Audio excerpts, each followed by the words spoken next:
Good afternoon, everyone. Welcome to the Mershon Center. I'm Alex Wendt in political science, and I'm pleased to introduce and actually welcome back Tarak Barkawi, who's going to give a talk today entitled Combat in Historiography in the Battle of Sangshak. Sangshak, okay. Tarak is a reader in the Department of IR at LSE. He studies warfare between the West and the non-European world from broadly a post-colonial perspective.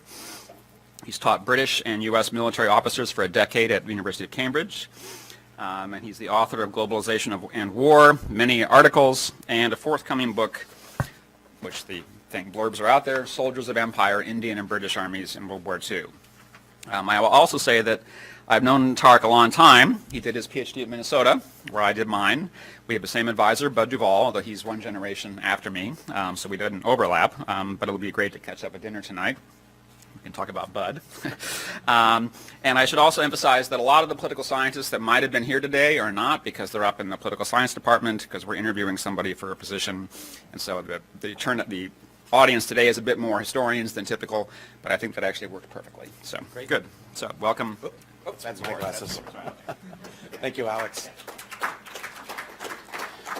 Thank you. So this talk is drawn from Soldiers of Empire. You can get the discount flyer out there. That's my active self-promotion. This is the first time I've given this version of it, so my timing, and I'll read more than would be normal, and my timing may be a little bit off. This is the cover fold-out photo, inviting you inside with both an open and a wry smile. This is a section of 27th Rajput about to go out on patrol in the Arakan in 1944. Out there on thickly forested ridges will be their enemy, the Imperial Japanese Army, the same army faced by Americans in the Pacific. Back home in India, take your time pick. There is an anti-colonial uprising that's spread across the country from 1942 to 1944, Quit India, or 1943 to 44, the Bengal famine, 3-4 million Indians dying in a man-made famine. My point in mentioning this and sort of identifying this section of colonial infantry late in the world wars is a very different context they're in than in the national armies that occupy most of the historiography that we find about the Second World War. So what is the significance of this squad of colonial infantry? What I'm going to do is very rapidly and uncomfortably situate the book and some of its big arguments for you, and then get to the point where I can dive into the subject matter I want to focus on today.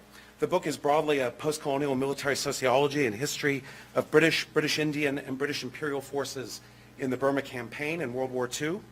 I'm not here as a South Asianist or even a trained historian, but as someone who thinks about the international dimensions, the imperial dimensions of the organization and use of military power in world politics. There's a tendency to imagine the political military aspects of world politics in terms of nation state. Each state a sovereign and territorial monopoly on legitimate force that constitutes military power internally and projects it outwards, U.S. Army, British Army, German Army, and so on.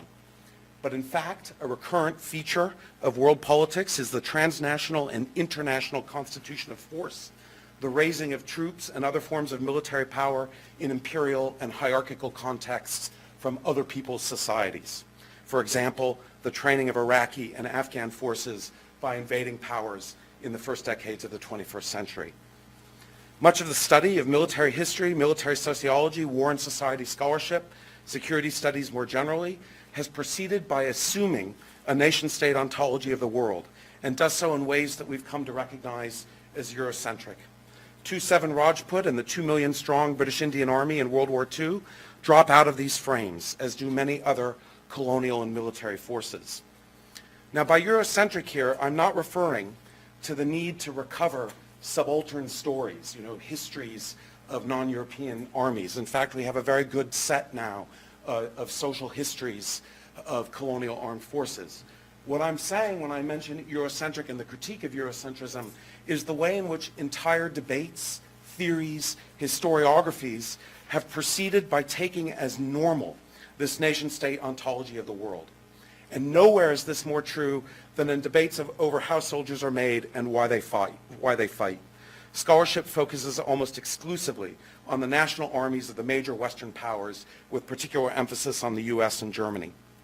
So what the book seeks to do is revisit these questions and the debates over them by taking as ordinary an imperial, multicultural army in which no one was working in their primary language, an army that was divided and ruled through colonial ethnicity down to the company level. How might we reapproach some basic questions about military organization and combat motivation outside of, if also in critical dialogue with, the nation state? And so the book juxtaposes the experiences of Indian, British, and African soldiers training for and fighting the Japanese. Accounts of the Pacific War tend to emphasize race, nation, and ideology in accounting for the particularly intense and merciless combat accompanying on both sides by refusal to accept surrender and other forms of extracurricular violence, mutilating enemy bodies, and so on. How do we reread all of this against the British Empire's legions of illiterate peasants, evocative of the multiracial hosts of antiquity as of the coalition forces of the global times to come? So one big, the first thing anyone thinks about when you think about the Indian Army, of course, is the martial races. And so one big aspect of the book, the martial races, being this notion that Asian men are generally effeminate, and only certain races, only certain climatic, regional, or cultural conditions produce Asians who can be recruited into the army and trained up as soldiers. Whereas in the martial races idea, obviously it's an Orientalist idea from the 19th century in British India, whereas any Western soldier could be made in, or any Western man could be made into a soldier. Now, one of the framing conventions of military sociology is the idea, did the soldier get his qualities from society, or did they get them from the military?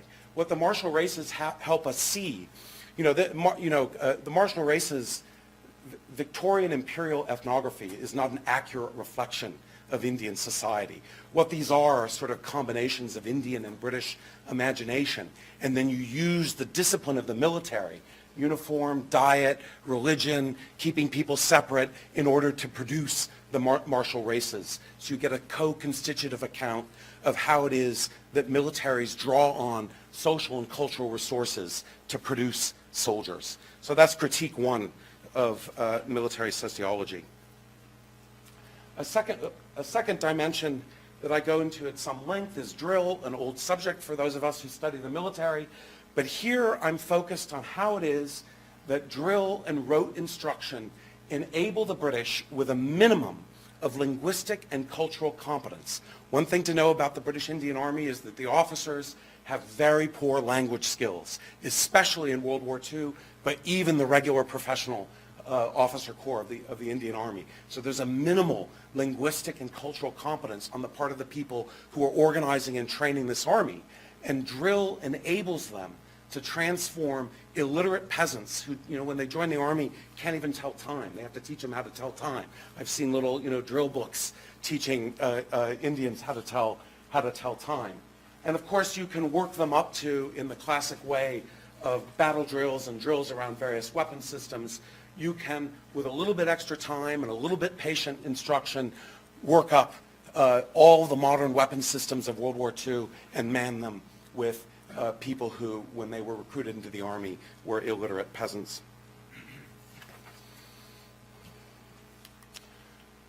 Another, and now getting a little bit closer to where we want to be today, another dimension of the text is to start looking at military discipline not as a special property of Western modernity that was, based on a Greco-Roman heritage that was then diffused to the rest of the world, but to see infantry discipline as a sturdy and robust package of ritual practices.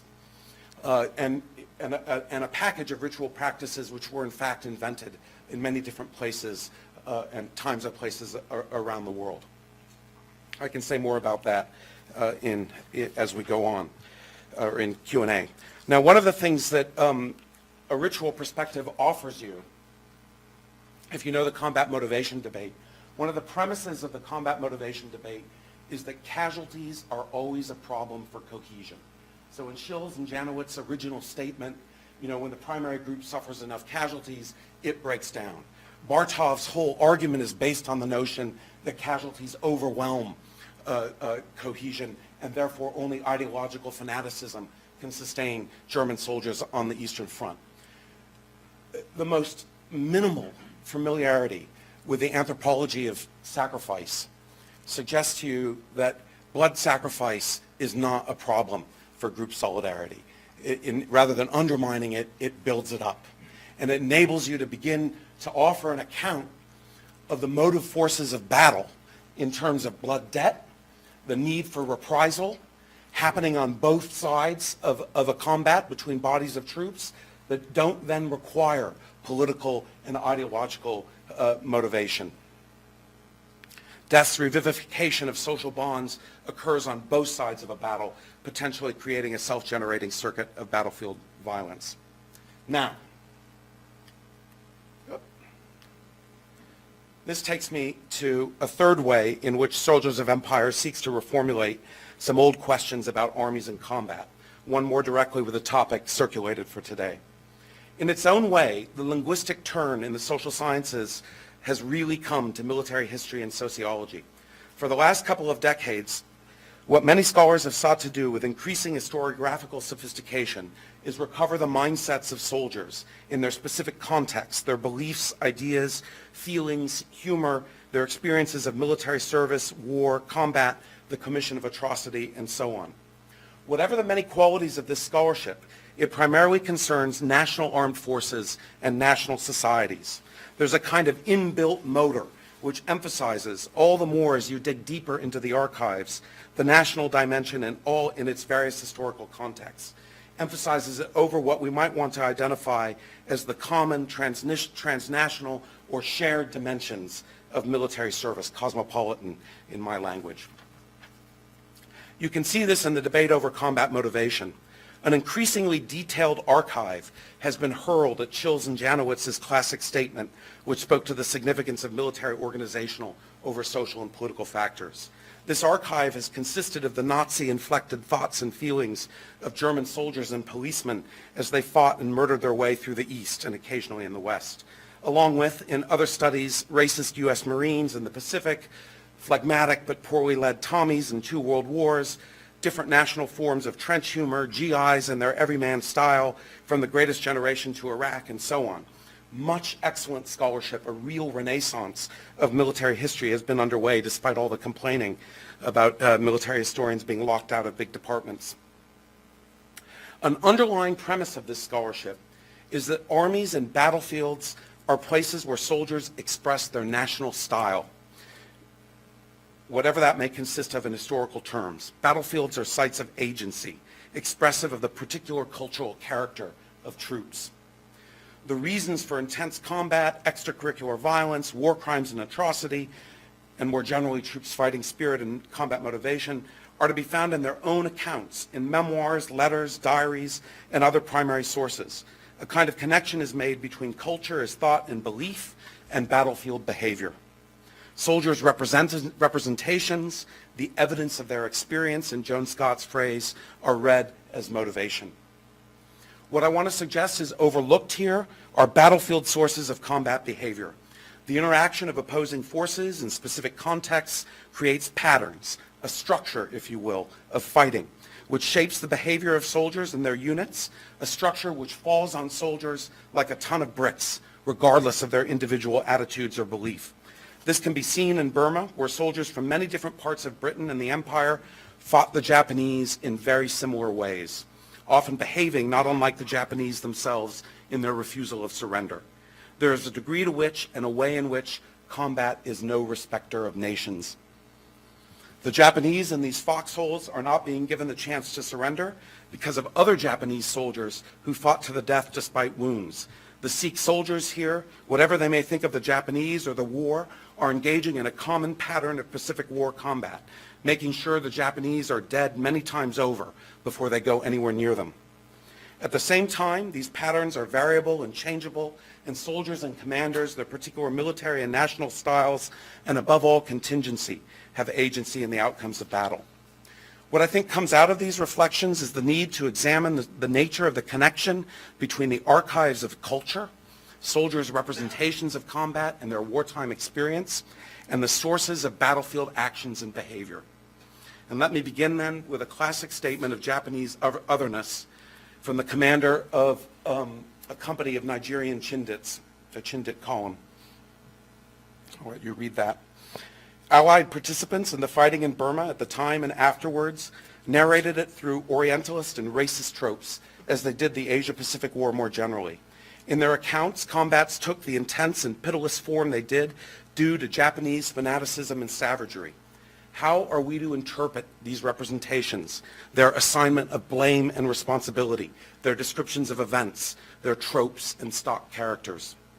A first point to note is that this language of race war was made available to Allied soldiers, including Indian soldiers, during the war itself.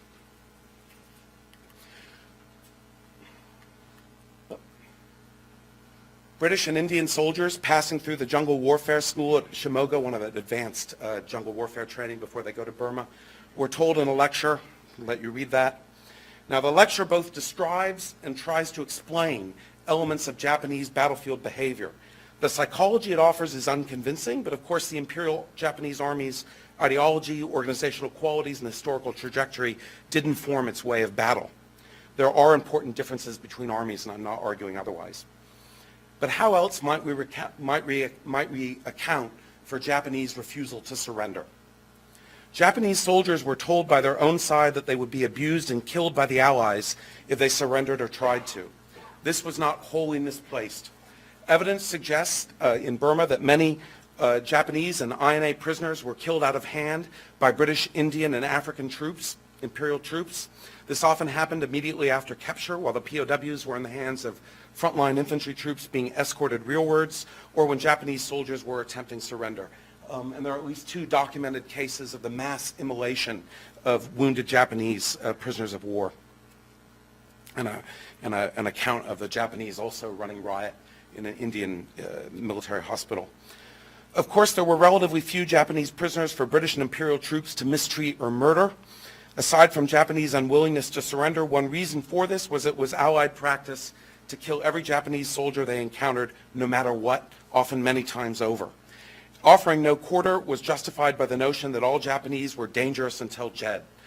Many a Japanese casualty has been caused by a dead Jap, says one report, and I will be reading various quotes at various times, and when I say Jap, it's because it's in a document, and I'm not protecting you from the racism. Obviously not. That's not my own language. An operations research report from the first Chindit operation described how in an initial engagement, some apparently dead Japanese sprang back to life and shot some British troops in the back. From then on, it became, quote, universal practice to put a round or a bayonet into any Jap not obviously dead. This undoubtedly resulted in many potential prisoners being killed, but it was a necessary practice. The report goes on to note that Allied soldiers, the Japanese, were doing the same to Allied dead and wounded, and of course other Allied soldiers began to retaliate by playing dead themselves in order to kill unsuspecting Japanese. Such stories of initial Japanese treachery followed by Allied retaliation have their counterparts on other Pacific War battlefields. That British and Imperial troops generally left no Japanese alive on ground they occupied goes some way towards accounting for a feature of Japanese battlefield behavior that did not square with their legendary fanaticism. It was not at all unknown for the Japanese to flee their positions when their positions were being overrun. The Jap can show a good turn of speed when driven out of a position. In one action in which 24 Japanese were bayoneted and grenaded in their holes by attacking East African troops, a British officer commented in a letter home, "The odd thing is, after all one has heard about Japanese fanaticism, that the Japs were absolutely scared stiff and took every possible opportunity of beating it." Surrender for troops on both sides became very dangerous, if not impossible to attempt. Soldiers on both sides choose to go out fighting or take their own lives. Amid the political, social, and organizational differences between the opposing sides, the structure of battle led to reciprocal behavior. Last-ditch resistance served to evoke a similar response from the enemy. These actions did not simply reflect the social and cultural characteristics of the troops involved or their political and racial beliefs. They were reasonable and understandable responses to harsh situations.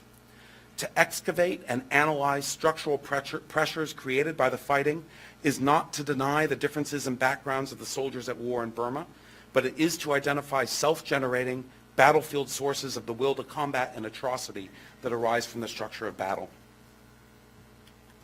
I'll go on to that now. So let me go on to the Battle of Sangshak. The Japanese were not unique in their willingness to die, and a look at some of the fighting that preceded the siege of Kohima shows that such willingness, even in its suicidal Oriental variants, was more widespread than standard accounts allow. I think Sean Spicer has ruined air quotes forever. Though the Japanese remained virtuosos in the consistency with which they fought to the death, the differences with other armies and societies were relative, not absolute. If these differences require explanation, so too do the commonalities and overlaps. At times, the distinctions between the two sides blurred, even in respect of supposed key markers of Japanese difference. The engagements I mention here show also some of the alternative paths down which combat and its energies flowed as a consequence of the actions of soldiers facing stark choices. Now, I don't want to get too much into the operational details of this because it's not important for what we're doing now, but basically this is the Kohima infall campaign. It's the Japanese Yugo offensive in 1944 to invade Northeast India. The British know there's an offensive coming, but they don't know when and how and exactly where. And they think at most a Japanese regiment is on its way to Kohima. In fact, it was a full division. And they put a Indian Parachute Brigade, 50th Indian Parachute Brigade, which was just working up. It was just doing its advanced training, out in the way forward of Kohima. And they didn't expect to be hit by very much. In fact, when the fighting started, they still thought the Japanese were about 100 miles away. And so this brigade and its forward company, C Company, which is the first action I'll discuss a little bit, all of a sudden are hit by an entire Japanese division. And that results in the Battle of Sangshak that I'm going to talk about, and then some issues around its historiography. So the brigade commander is a young brigadier named MRT Hope Thompson.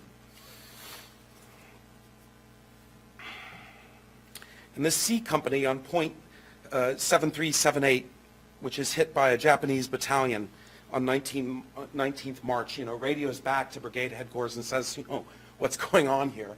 The Japanese put in one attack in the afternoon, 2 attacks over the first night, kill about 40 of the company of 170, plus its company commander. Many more are wounded. The next morning, their fire starts to slacken. And, ordinarily, they're running out of ammunition.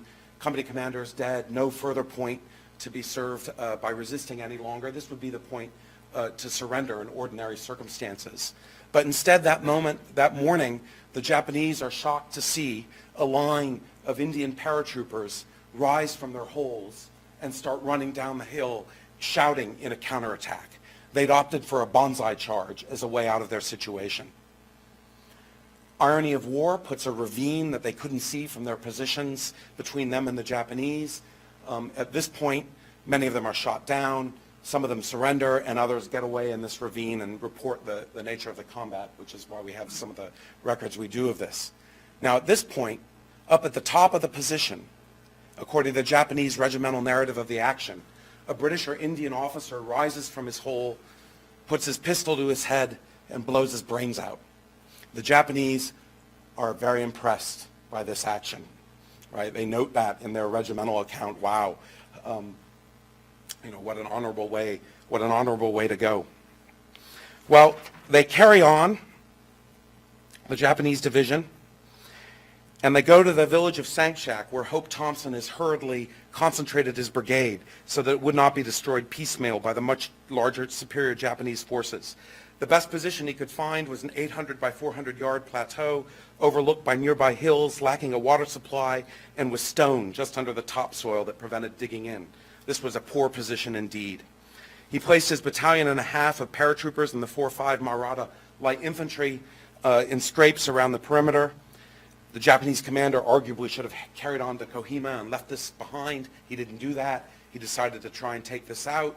4 days of repeated attacks ensue. It's a very nasty battle, which I will not describe in detail. Late in the day on 26 March, the decision is taken to withdraw that night. Leaving behind their wounded, they break into small parties and sneak away back towards 14th Army lines.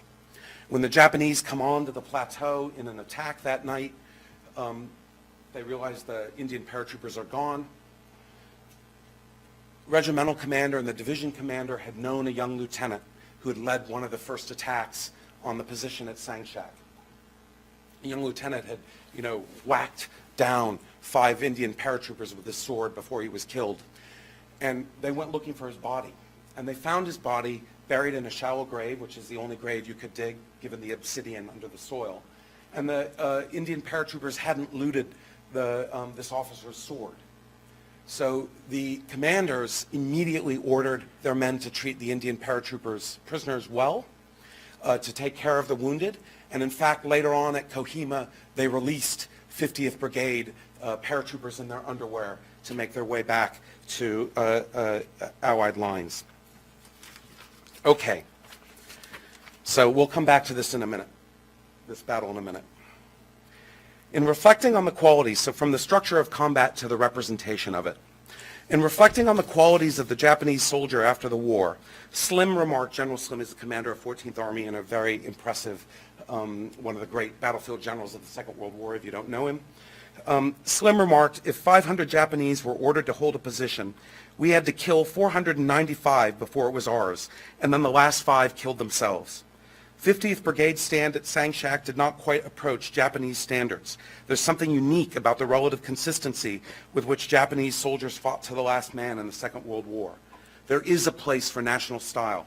Nonetheless, especially if one focuses on the first 50% to die rather than the last 50%, there's a great deal of shared ground in battlefield behavior between the Japanese and British Imperial forces.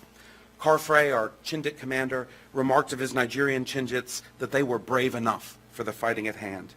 Common human capacities and potentials were actualized when soldiers from either side faced comparable circumstances, even as national styles were never fully effaced. But this commonality can be difficult to grasp precisely because events and experiences are narrated through categories of difference and antagonism, through a racism that suffuses Allied accounts of the war against Japan. One consequence set in train by the foreclosure of surrender in Burma was that the Allies suffered further casualties mopping up Japanese remnants. Such needless deaths were a source of rage and frustration among Allied soldiers. This anger informed their accounts at the time and afterwards.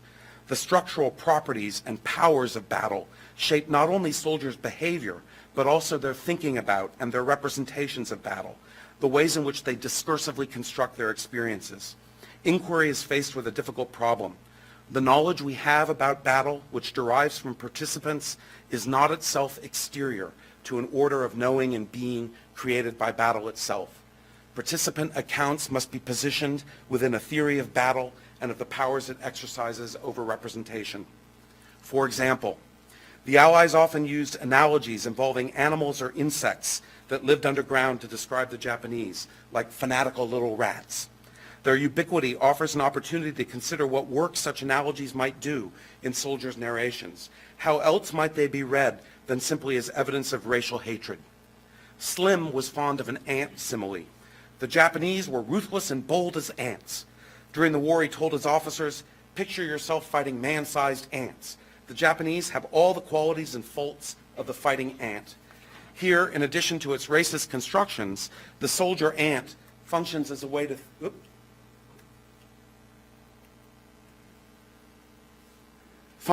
as a way to think about how the Japanese actually operated and fought. The Japanese constructed elaborate bunker systems, skillfully camouflaged and often connected by tunnels. Due to Allied air and artillery superiority, they had to dig deep to survive. They lived, fought, and died underground. Admiring their bunkers, one British officer thought of the Japanese as a colony of intelligent but unclean rabbits. The Japanese failed to vary many of their tactical procedures and routines, lacking flexibility and initiative. In the view of many British officers, their march discipline and security arrangements were atrocious. Many a noisy Japanese column was ambushed or easily avoided, as desired.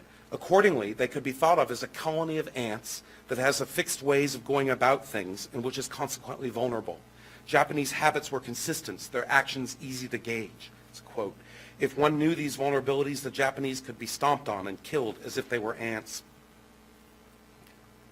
There it is.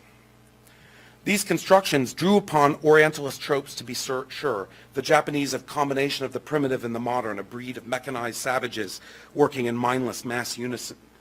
At the same time, these analogies oriented officers and troops to elements of Japanese tactics and behavior and provided an idiom to discuss battlefield events. For one Indian major, sheep seemed an adequate description of the weary, hungry, diseased, and defeated Japanese he saw pulling out of Imphal, who then fell like flies under his automatic fire. The result of one stratagem, another officer remarked, was a glorious slaughter of Japanese who ran screaming for their coverts, only to be shot down in scores, like a rat hunt. Observing the fighting on Mandalay Hill, General Pete Rees reported, "At first the Japanese resisted, very like hornets. But when they saw the game was really up, they scattered and ran like rabbits." Imagery of this kind arose from battlefield experience, but it also worked to shape battle, as soldiers acted on the Japanese as if they were insects to be stomped on. More than just propaganda construction or Orientalist trope, the Japanese as ants, rats, and so on form part of a lingua franca for British and Indian and imperial troops fighting in Burma, at once descriptive and prescriptive. To the extent that authorized racism's Orientalism comes to govern and influence battle and war, it is in large measure through providing a way to describe and think about, and so to act upon the enemy. This may seem an obvious point, but it's an importantly different one than approaching racial ideology as evidence of the real motivation of soldiers. In Burma, British, Indian, and imperial troops developed much of their anti-Japanese racism after they were already fighting the Japanese. Their use of and imbrication within racist discourses was occasioned by the war itself and by the training and propaganda programs of their military institutions. British, African, and Indian officers and soldiers all could be incorporated into wartime racial discourses. It was not necessary for the making of savage battle in the Asia-Pacific wars that soldiers came from particular national or ideological contexts. In the perverse cosmopolitanism of war, anyone could come to enjoy killing the Japanese like flies, or knocking them down like ninepins, or hate them for their murderous stubbornness on the battlefield. The language soldiers used reflected not only their different backgrounds, but also the ways in which their experiences changed them. Soldiers' narratives were not separate from battle and military experience, they were products of them. Additionally, racist constructions of the Japanese served in part as a handy outlet for anger at the unbearable situation that it was believed the Japanese had created by fighting with such determination.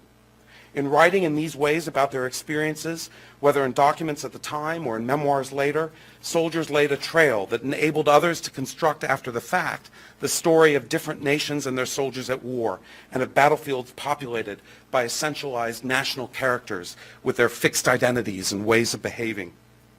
The question for inquiry should not only be, as it often is, how did Americans, Germans, or some other national subject of a certain generation or generations perceive, experience, and report on war?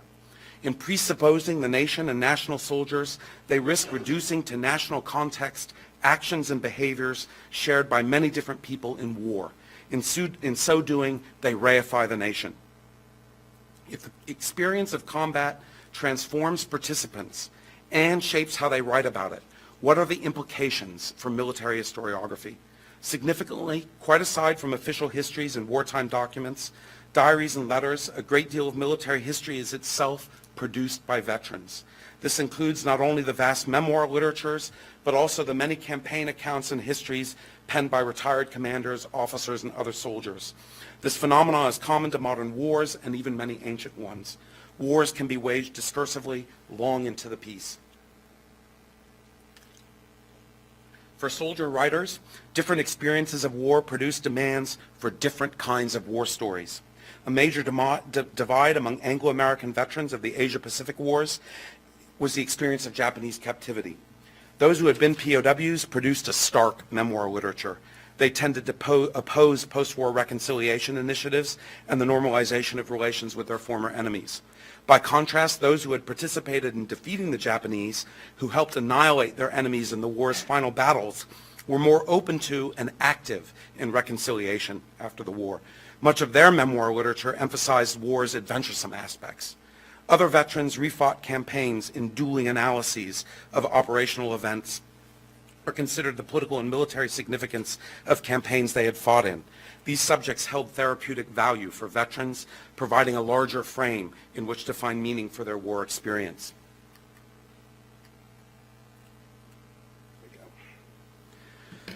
Produced by soldiers and veterans, the materials through which we seek to understand war carry war's antagonisms. They are shaped by fighting, by specific battles, by old debts and lost arguments between commanders, invoiced in the lives of soldiers. Clarity demands an exacting reflexivity of the kind evident in the life and work of Louis Allen, a Japanese-speaking military intelligence officer who participated in the Burma campaign and wrote its standard account, Burma, the Longest War. Between the first and second editions of that book, Allen became embroiled in historiographical disagreement with veterans of the Battle of Sangshak. He helps guide us through some of the ways in which history is a continuation of war by other means. From Yorkshire, of Irish Catholic and Lithuanian Jewish parents and an impoverished upbringing, Allen became not only an important military historian, but a prominent scholar of Japan and of Lafcadio Hearn. He had embarked before the war on an education in French language and literature at Manchester University, but they picked him up for language training in the war and sent him to SOAS to learn Japanese, and then off to Burma, where he became a translator and an interrogator, including debriefing Japanese soldiers and officers after the war and investigating war crimes.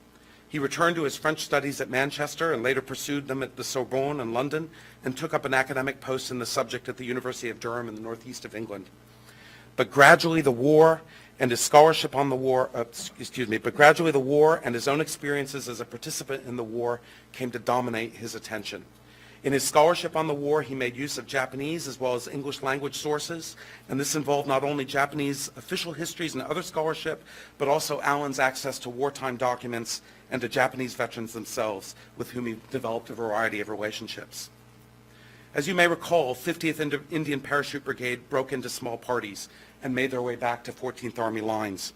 When Brigadier Hope Thompson came out in a party led by the brigade major, he was promptly sent back to England as a battle exhaustion case, the euphemism for mental breakdown. In the preferred memory and history of many of the surviving officers, this was nothing more than a black legend. According to these officers, malicious official reports at the time and mischievous semi-official histories after the war had wrongly blamed the brigade and its commander for the disaster that had apparently befallen it. Hope Thompson was a casualty not of shell shock, but of the Corps commander's desire to displace blame in this view. Corps had known about the oncoming Japanese but failed to inform the brigade left in their way. The first edition of Allen's Burma offers a substantial narrative of Sangshak, a battle that significantly delayed and disrupted the Japanese thrust on Kohima. Allen reported on Hope Thompson's mental condition. He was on the edge of madness, nerves on edge, squatted on floor of his trench, no fit state, grasped his tube of toothpaste, convinced it was a pistol. Allen's account aroused howls of protest from 50th Brigade surviving officers. In lengthy invective, they peppered Allen with letters and refutations. After Burma's publication in 1984, challenging his account of the battle on several points. It was in part Allen's fidelity to Japanese sources and voices which so agitated Allen's detractors. They protested most of all his description of Hope Thompson's mental condition. In their letters and accounts, 50th Brigade officers claimed the brigadier could not have broken down during the battle because he had visited them on the perimeter in calm and confident demeanor. He was spirited out of theater afterwards, they said, so that he would not testify against the Corps commander. One former officer who'd gone on to a career in the Royal Canadian Mounted Police threatened to seek agents on Allen and his informers. Another, in a letter to Allen's editor, counted up the Japanese sources in Allen's meticulously researched work and accused Allen of being pro-Jap. In God's name, whose side is he on? He asked. Of course, Allen's own intelligence field graft and expertise had led to the ambush and slaughter of thousands of retreating Japanese in the Battle of Sitang in 1945. The brigadier himself wrote too. Hope Thompson accused Allen of portraying him as an incompetent, cowardly hysteric, and then offering up to it in his old age as an object of scorn to my profession and the general public, and of shame to my son. Allen responded with vigorous counter-correspondence and an appendix in his later edition detailing the points raised by 50th Brigade officers. Confident in his sources, he did not back off on the main points of his narrative of the battle, although of course he worked in new material he discovered. For Allen, 50th Brigade's veterans were motivated in their writings and representations by what they saw as a lack of recognition for their stand at Sangshak at the time and afterwards. This shaped what they had to say. While from the perspective of Corps Command, Hope Thompson had made a hash of it, choosing a poor position to fight on and failing to hold out as long as he could have, or as long as others in similar situations managed to. Hope Thompson's officers had wanted to remember him as he had been during the formation and training of their brigade as their leader. But Allen was right. Indeed, Allen and Hope Thompson went on to have a lengthy, increasingly personal correspondence in which the retired brigadier candidly discussed his breakdown during the battle. It had begun early on. An efficient and impressive officer, Hope Thompson had risen rapidly, but at the cost of time and combat commands. Amid the intensity of the fighting at Sangshak, he became progressively undone.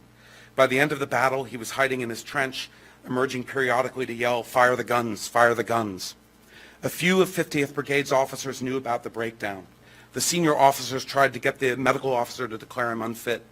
Others, out on the perimeter during the fighting, had no idea about their commander's state of mind. Not long after the battle and his escape, the brigade major who got Hope Thompson out told his story to a British colonial official, Sir Leslie Glass, while drinking on a veranda in Delhi. The brigade major poured forth without bitterness but in anguish. Hope Thompson recovered quickly and, although demoted, went on to serve with distinction in the European theater in 44-45 as an adjutant and battalion commander. He remarked after the war, "I would go through the whole campaign in Europe again, rather than 7 days in Sangshak. The tempo and the fierceness of the fighting did not compare." It was his scholarly rigor that enabled Allen to reconstruct what happened at Sangshak. He refused to take primary accounts at face value, whether British or Japanese. As he remarked of his relations with Japan, one of the privileges of friendship is criticism. He took seriously in precocious ways for his times the problem of cultural difference and understanding others. His own wartime efforts to comprehend the Japanese and their language in order to fight them were practical precursors to his driving scholarly interests and ancillary activities. Allen was active in the Burma Campaign Fellowship Group and other efforts to sponsor visits and exchanges between Japanese and British veterans of the campaign. These visits produced evidence, material used in my book and other books, such as the publication of Japanese veterans' accounts. However much Allen and his 50th Brigade critics might have differed on the course and meaning of events at Sangshak, all shared a continuing involvement in the war. Some were still prosecuting its antagonisms on into the peace, while others were seeking to understand and overcome them. What they were trying to do with the war was shaped by their experience of it. Before being sent to Burma, Allen greatly feared the Japanese. During the war, seeing them in their diseased, emaciated, and defeated state in the later stages, he came to pity them. After the war, standing before a quaking Japanese serviceman who was probably a war criminal, he saw only a human being whom he had helped reduce to a state of animal terror. Allen's experiences of the war produced him as a veteran and a scholar, with the questions and perspectives he had. His historical writings stemmed as much from his personal experiences as from his archival research, remembered historian who knew him. Allen's histories were translated into Japanese by Japanese veterans, his allies in reconciliation and understanding, pursuing their own memory wars in Japan. Dying of cancer in 1991 in a wheelchair, Allen's last public act was to give a lecture on the Burma campaign at the Imperial War Museum in London. The war experiences of soldiers and veterans animate the production of materials for understanding war and shape many of the histories and accounts we have of particular wars. Let me conclude by just going back to Charles Carfrae, our Chindit commander. In the late 1940s, he wrote the lines from the quote which I showed you earlier. They were part of a draft memoir of his time as a commander of a Nigerian Chindit column. War memoirs and novels sometimes originate from drafts veterans write shortly after returning from war, but which are revised for publication or find publication much later in life, often after retirement. When Carfrae had come out of Burma, he was, by his own account, intensely depressed, gloomy. He remained very depressed for about a year. Writing out his experiences was one of the ways of working through them, of overcoming or finding a place for them. The Japanese, he wrote bitterly, seemed to lack all human warmth. They butchered wounded Chindits. But in the version revised and published as Chindit column 40 years later, Carfrae backed off the emphasis on Japanese inhumanity, offering more unambiguous qualifications. He and his fellow officers only thought the Japanese lacked human warmth. These reflections on Japanese inhumanity occur in the text after he relates an incident in which he ordered his troops to burn rather than bury 40 dead Japanese. The job was bungled.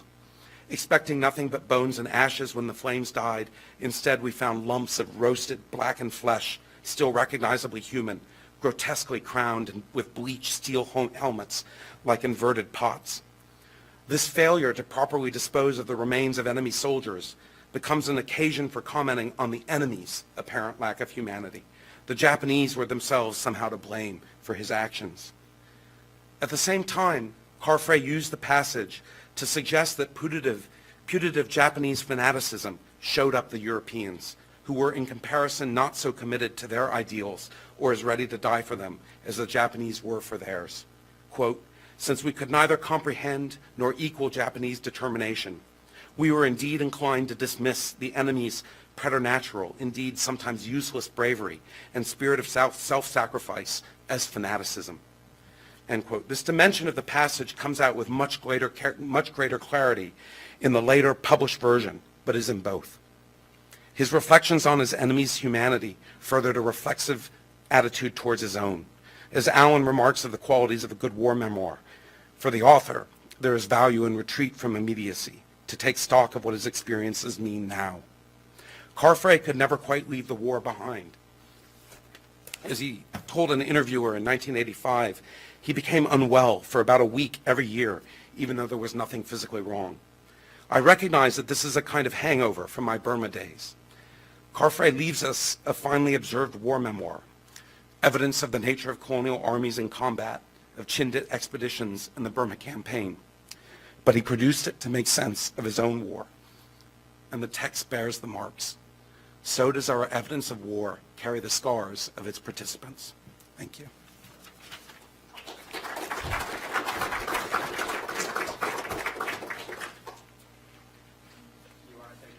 Sure, that's fine. Please. Yeah, talk more about how they recruited these soldiers, whether they were willing to fight with reasons necessary. And the United States was trying to do the same thing in Vietnam, failed miserably, where these same Vietnamese fought very well for the dollar. And that was $23 billion they can't do it in Iraq. And Afghanistan is off the charts as far as, but they haven't even got one Afghan commander. So there's got to be a trick to it. Yeah, but I don't think either in Vietnam, Afghanistan, or Iraq there's any question of the capability of American infantry to fight. The strategy and operation. Oh, I'm sorry, the Afghan troops. Yeah. Look, I got it. Sorry, I misunderstood. Yeah. Sorry, I misunderstood. The Indian Army is no shock elite force, right? The main thing that's interesting about the Indian Army is that it works at all. So those class, yeah, exactly. Those class company, those martial races, that went down to the company level. So a battalion would have 4 different ethnicities in its companies, each with a different vernacular language, right? With its own junior leaders. I mean, giving them food, supplying replacements. These were enormously difficult things for the Indian Army. So my use of the Indian Army is, there every reason to believe, coming out of the military history and sociology of national armies, that it shouldn't have functioned at all. And the fact that it did function and was able to fight the Japanese and the Germans. 4th Indian Division is one of Montgomery's favorite divisions, 2 favorite divisions, even though he's no lover of the Indian Army. So that's the sort of reason why it is that I'm looking at them. Why does it? Yeah. Well, read the book. I didn't talk about the training aspect of the Indian Army. That's what a lot of the book tells about. Indian Army is a volunteer army. It's very well paid, and it lasts as an organization for a very long time. So the British are very careful to cultivate a political economy for that army. So they give land, plots, favorable conditions of colonial justice and so on to the families of soldiers. There's an elaborate effort to make sure that this is an attractive thing to serve in. And in World War II, when people are dying of famine, they're really, trying very hard to get into the Army. I don't think these reasons are why it fights particularly, but I think they're important reasons why it is that they're able to maintain and recruit such a large army from the place that they're colonizing. Why it works is the reason that any army works. They're well-drilled, well-trained, competently led. And when they do fight well against the Japanese, it's because they have overwhelming numbers, logistics, and material superiority. Sangshak is particularly interesting because I passed over the casualty statistics, but they suffered quite heavily. They lost about half the brigade.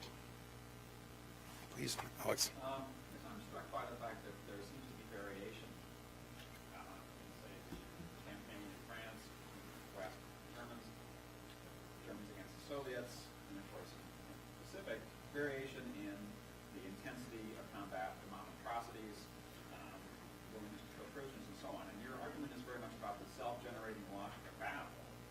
So that would suggest that there shouldn't be a huge amount of variation. But there is variation, even with the same German army fighting much nastier in Russia than it does against the Brits and the French. So how does that square with the kind of battle being independent variables? Yeah. So there are a couple things to say here. One of them is that variation and relative fighting spirit is the primary focus of military sociology's why soldiers fight debate, right? What I'm interested in is why they fight at all. Why is even a minimum degree of combat discipline achievable? Yeah. So it's not an argument saying that there's no variation, but it is saying that there's a regularity here. There's an ability, humanity has no absence of regular infantry combat in world history. So what are some of the ways in which we might understand how it is relatively straightforward to generate fighting spirit when we raise up infantry armies? So my question isn't sort of focused on the relative aspect, but why it is I think that Burma is particularly interesting is that the Indian soldiers come with they're no national society and its racial tropes.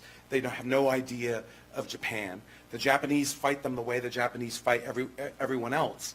And all the kinds of patterns that you see on Pacific War battlefields, including the racist representations of the Japanese, begin developing Indian and African soldiers. And they begin to fight those Japanese soldiers in different ways than the way they fight the Germans in North Africa or in Italy. And it's exactly that kind of savage combat, that kind of intense combat, for which scholars have reference to racism, ideology, and things of that kind. So it sounds like your narrative begins with the Japanese being really vicious.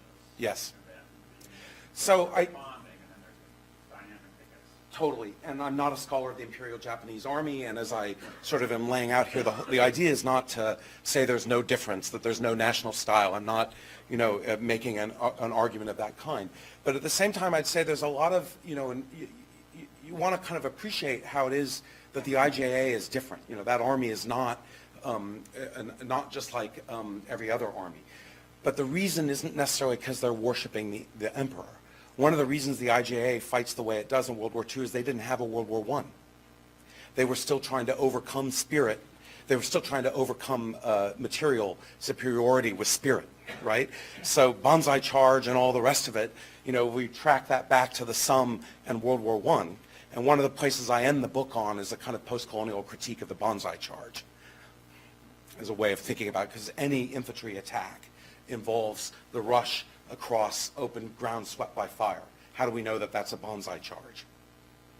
How do we begin to think about this? That's the kind of maneuver I'm trying to make, which allows national style its place and be sensitive to that, but at the same time try to get a sense of these underlying structural regularities. So the book looks like a cultural argument. In fact, it's a structural argument when you get through it. Please. Hi, yeah. Really interesting talk. Really different seeing something fresh. Two quick questions. Well, one is technology, and basically it seems like, when you talk about structure of battle, it's the intimacy of the battle that creates a lot of the atrocity and the revenge motives. Sometimes. Where you're witnessing the suffering, where you're seeing the way, where people are moving in human ways. But like now, there's this big argument that the technologization of war is creating the inhumanity of the drones and your advisor mentioned volcanoes and people making drones. But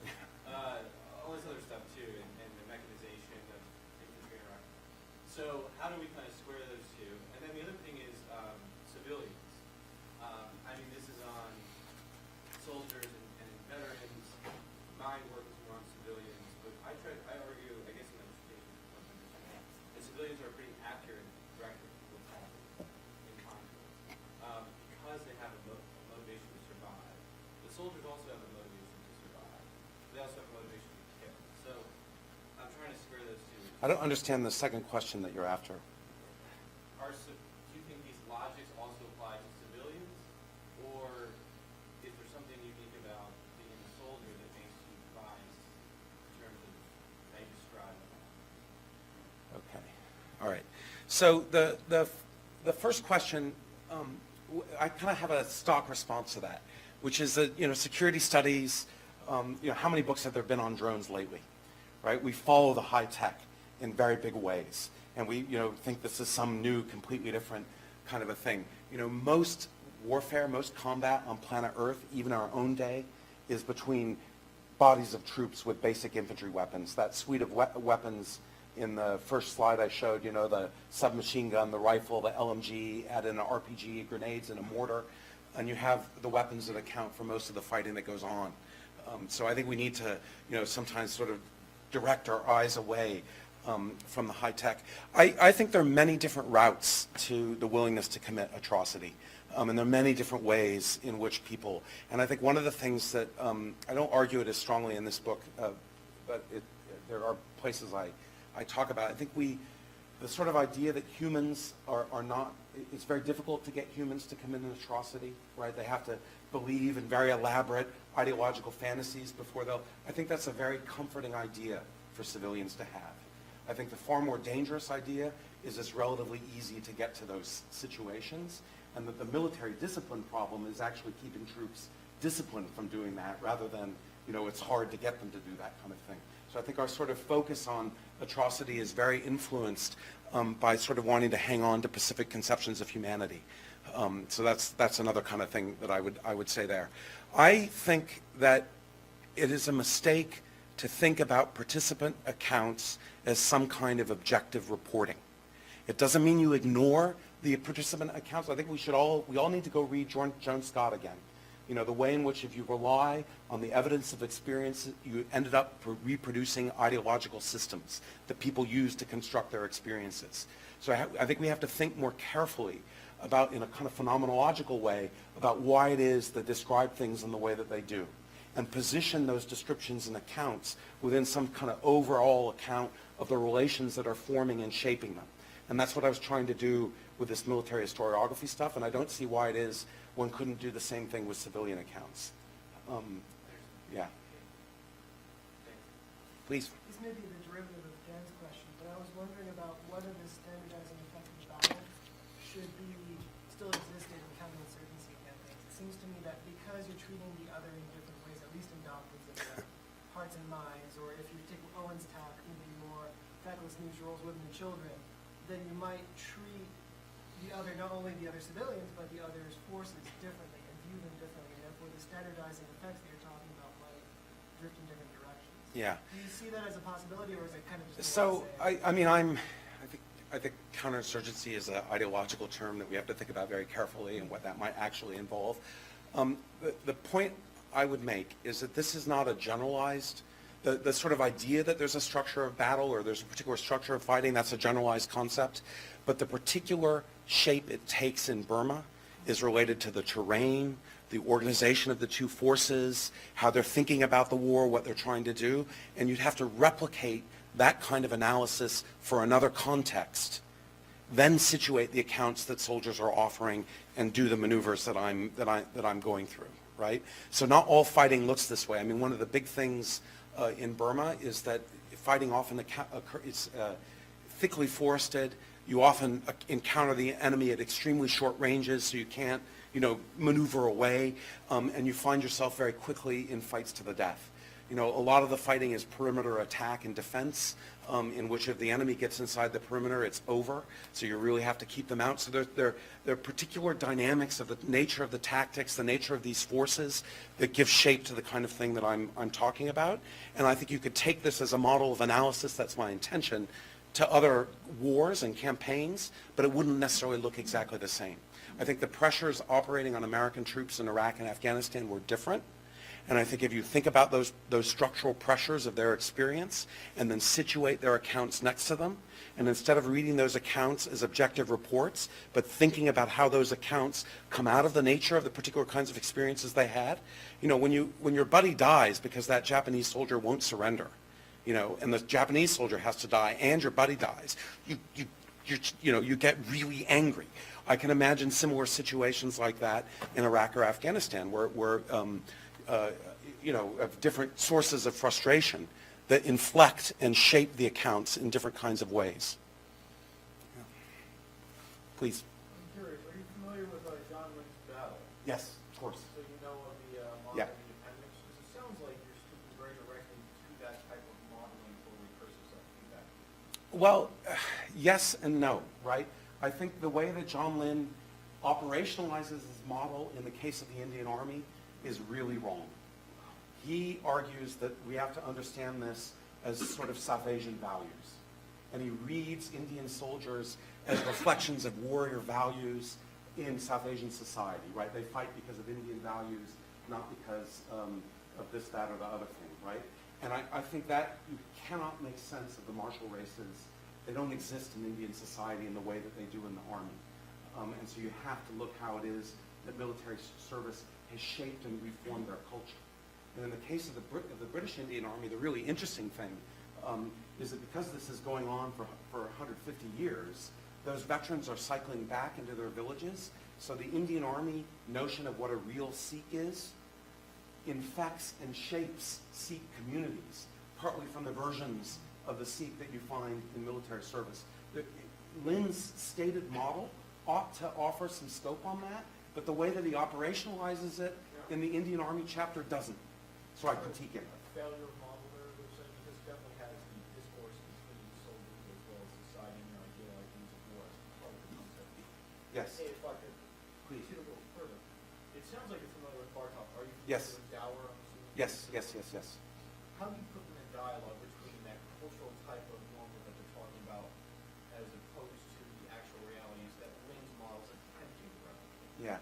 So, I mean, you're asking complicated questions that are probably for exchange afterwards, but I'm deeply engaged in this text in critiquing and thinking about Bartov and Dower and the historiographies around that. I think both Bartov and Dower are more, especially if you read the first Bartov book, The Barbarization of War, the Eastern Front book, there's a lot of stuff in there about how the circumstances of the Eastern Front and the way in which that shaped German soldiers' reactions, right?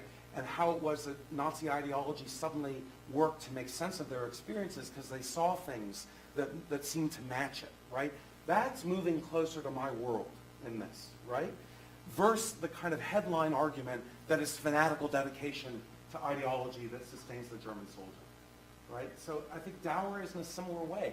If you read Dower closely, of course it's all about Japanese racism and about Western racism towards the Japanese, and he analyzes all the cultural forms of this. But at various points he says these are kind of self-other archetypes that can be found anywhere, that are kind of generic to warfare, to human interaction, and so on. And again there, he begins to move to a place that is less connected to the specific historical societies that he's looking at. So I think what I'm trying to do is make these more sort of robust and get out what the arguments are. Yeah. Rick. Sounds like these questions that Dower are, in your story, caused by that, where for Dower and others, he doesn't explain where they come from. Exactly. There's just racism. I wonder if there's a psychological, I think, functional purpose that these images you're describing are playing, which is not hard to understand, right? The soldiers are engaged in killing, risk, and you need a justificatory story that explains what they're doing is morally okay, and normatively appropriate, and even heroic. But they're being asked to do fairly heroic things at some level of risk. And the stories look so similar from one battle to another. It seems to me that I agree completely with your argument.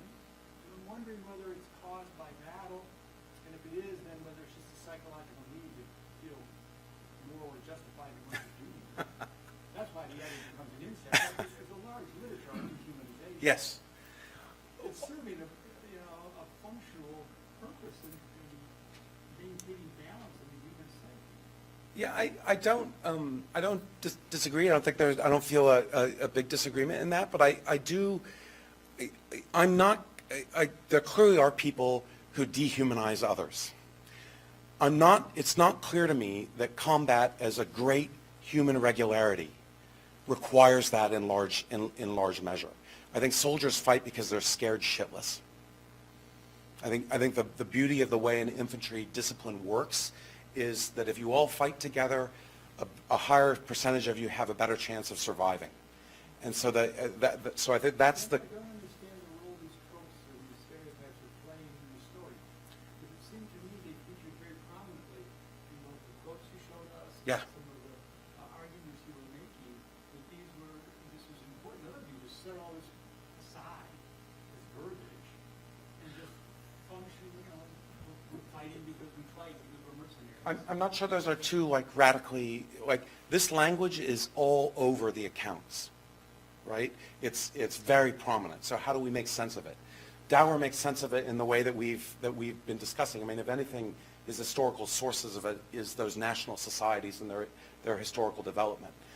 I think it does serve this dehumanizing function. Certainly, if you read a lot of the British officer accounts, they get into apes and all kinds of elaborate kinds of accounts of the Japanese as inhuman. But what I was trying to draw out is the way in which, if you read that in Bartov or Dower, it comes across as motivation, as why it is people are doing what they're doing. I was trying to draw out how it is that it's also a language that people are using to make sense, to describe, to orient themselves to the campaign that they're involved in. And it then works. So if you tell I could give you sort of more elaborate accounts of this, but you approach the Japanese as you would a cornered beast. Now, if you tell your troops that, and the troops have stories that the Japanese will shoot you in the back, or they'll trick you at the last minute and blow you up with a hand grenade, then you treat them like a cornered beast. Then the Japanese are in the situation where they know you're not going to allow them to surrender, and they start behaving like a cornered beast, and this thing starts to take off. So I'm not, as it were, saying that there's no dehumanization in that at all, but I'm also saying there's something else going on. It's not just dehumanization. There's another aspect to this that we've not paid sufficient attention to. Pushing one other direction. Sure. There's society, it seems to me, you mentioned that the war stories that get written by participants are very much shaped by their experience in battle. I'm sure that's true. But I wonder if it's also shaped by the receptivity of those stories back at home. Totally. Right? Because they're creating a heroic narrative for their home populations. And I'm struck at how in this era of America, volumes are coming out from war memories of Iraq and Afghanistan. They all have similar heroic legend. And when I was a young man after Vietnam, we saw very few of those. Yeah. And while the Vietnamese were never portrayed well after the Vietnam War, it wasn't like today, the way we portray Islamic terrorists. And in fact, only in a few films like Rambo or maybe Green Beret, which were clearly big right-wing movies, it was more likely to get Apocalypse Now or Deer Hunter or all, which reflects America's psyche as a cultural condition to the artists that come back into it rather than the experience itself. I can only agree with what you're saying, that the social context in which veterans are writing shapes a lot of what they're doing. I would suggest to you that if you told American soldiers circa 1967 or 68 that they might be on a reconciliation trip in the 1980s, they wouldn't have believed it. And they would have told you a lot of things about those Asiatic fuckers who were killing us. And I don't think it's completely out of the realm of possibility that in 10, 15, 20 years, veterans of Iraq might go back to places that they fought in and meet some of the people that they fought. I don't think it's a completely impossible. It looks impossible now, but I don't think that's completely impossible. I mean, the dudes that we're surrounding now in Raqqa that we've been fighting for quite a long time, since 2003. I mean, there's a kind of connection you have with those guys, and meeting that enemy and having a cigarette with them at some point or whatnot. I think it's not impossible to imagine, even though amid the antagonisms of war, it is.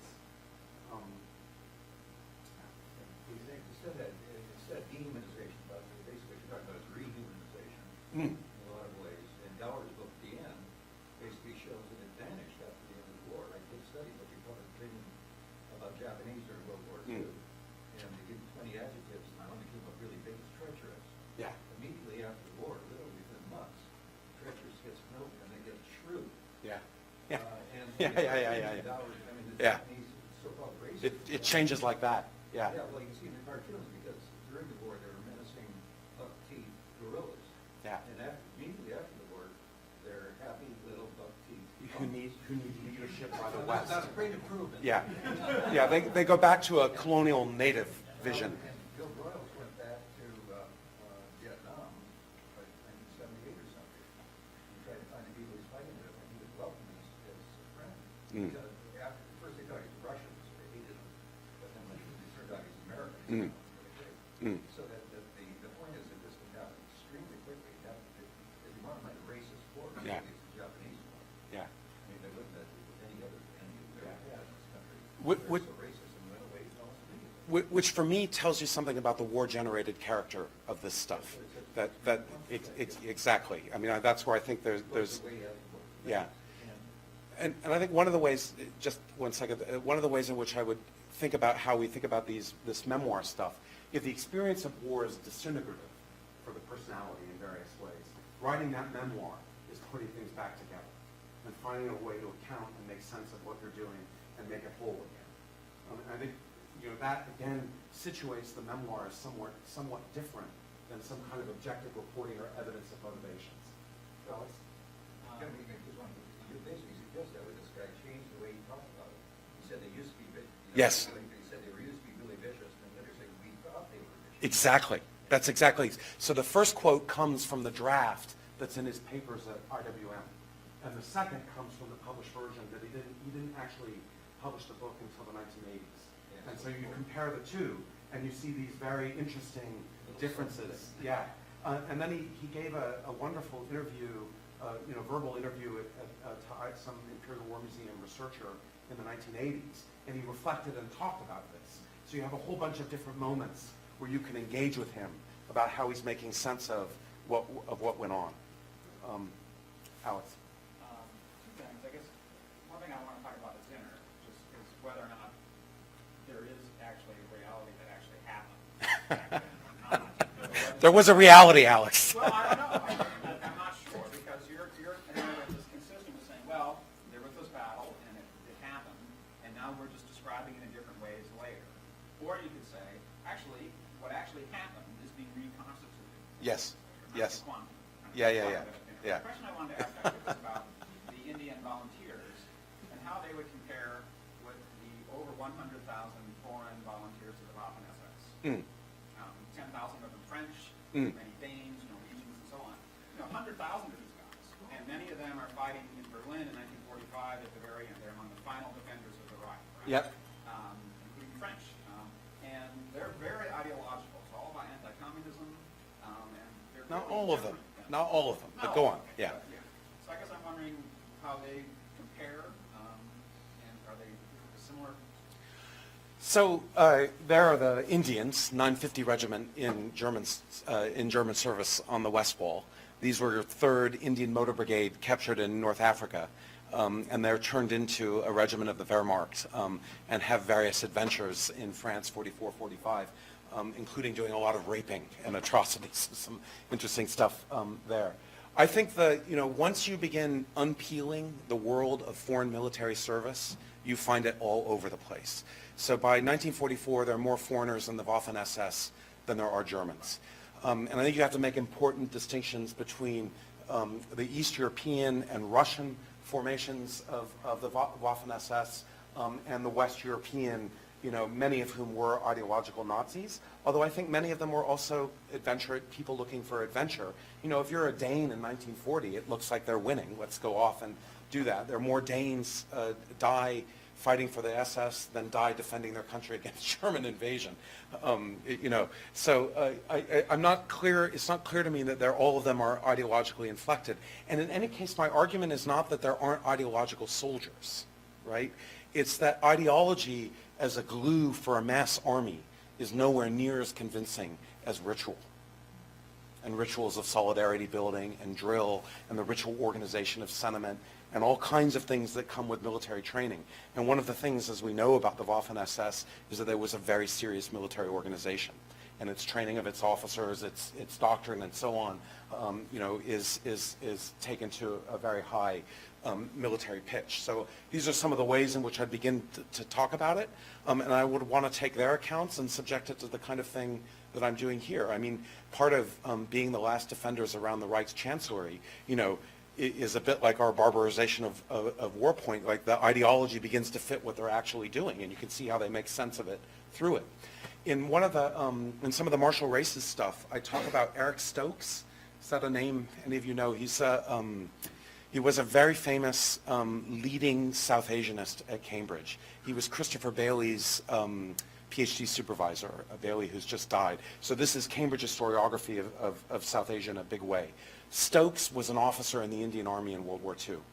And he got the idea from learning martial races discourse that castes and religions in India are sharply distinct, separate ethnicities.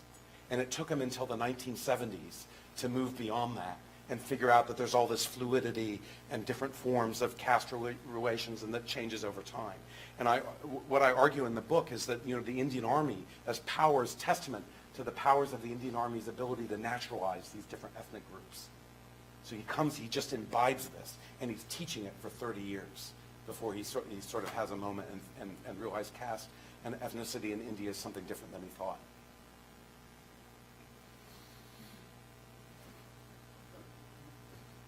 Anybody else? Anyone else?